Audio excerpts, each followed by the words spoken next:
Avec la Massif, économisez en changeant d'assurance de prêt immobilier. Conditions sur massif.fr. La Massif présente Sud Radio, parlons IMO, ça vous concerne.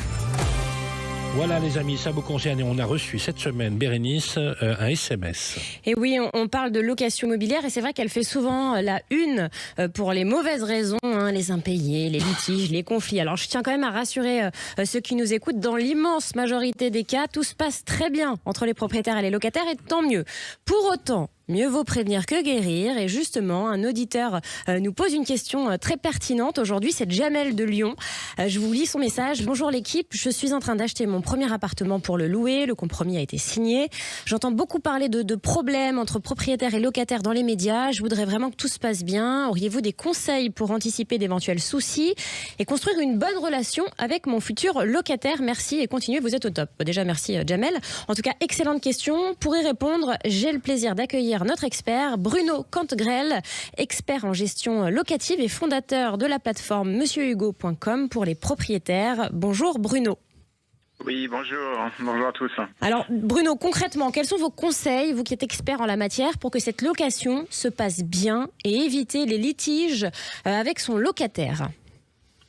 Alors la première chose à faire qu'on conseille nous pour tous ceux qui se lancent, c'est dans un premier temps d'avoir toute la documentation contractuelle et de louer en conformité avec la réglementation. La partie juridique est tellement complexe, ça change constamment tous les ans. Donc la première chose à faire, c'est de s'assurer qu'au niveau du bail de location, qu'au niveau des annexes, au niveau des diagnostics, donc tous les éléments qui sont indispensables pour mettre en location, que tout ça est correct. Une des choses généralement qui est un peu négligée, c'est le loyer. On le fixe un peu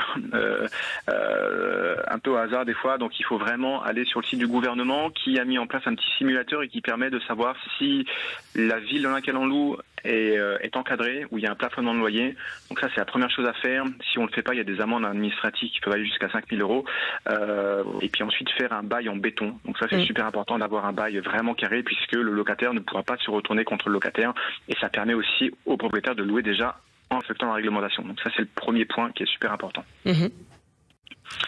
Le deuxième point qui est intéressant, c'est quand le locataire est en place, c'est de prévoir en fait une visite annuelle, puisqu'une fois qu'on a mis en place le locataire il est là, il est dans le logement, donc il se passe pas mal de choses dans le logement il vit, donc c'est de se prendre un temps dans l'année, peut-être laisser passer au moins 12 mois après que le locataire soit entré et de faire une visite annuelle. Donc la visite annuelle, ça peut être soit on se rend dans le logement directement pour constater ou juste pour prendre un peu la température, parce que généralement les locataires, ils osent pas prévenir le propriétaire.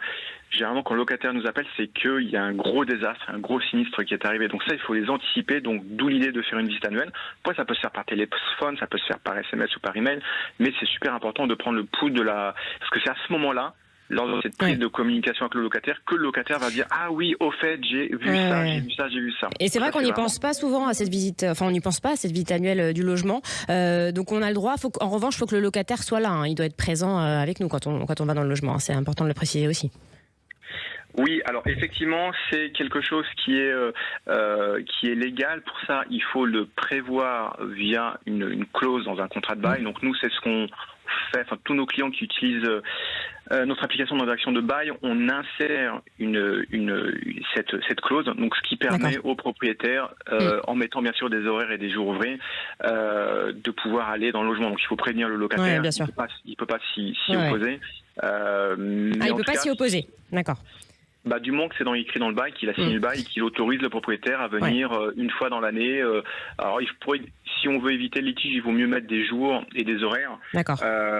C'est quand même recommandé et on peut toujours se reporter effectivement au contrat de location. D'accord. Bruno, rapidement, les autres conseils rapidement, parce que le temps tourne, que vous donnez pour que ça se passe bien.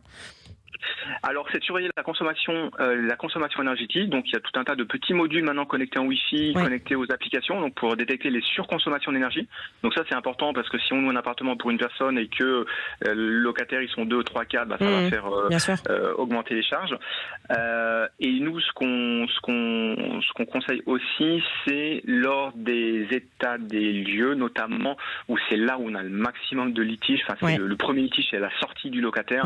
C'est absolument absolument de faire un pré-état des lieux de sortie. C'est quelque chose que les gens ne connaissent pas, mais c'est primordial. Alors c'est quelque chose qui est pas factuel, qui est pas contractuel, mais c'est juste aller dans le logement une semaine avant que le locataire s'en aille et de juste lui rappeler qu'il a ça à faire, il a des joints à nettoyer, qu'il a le logement à ranger, parce que les locataires souvent ils n'ont pas vraiment la notion de ce qu'il faut faire.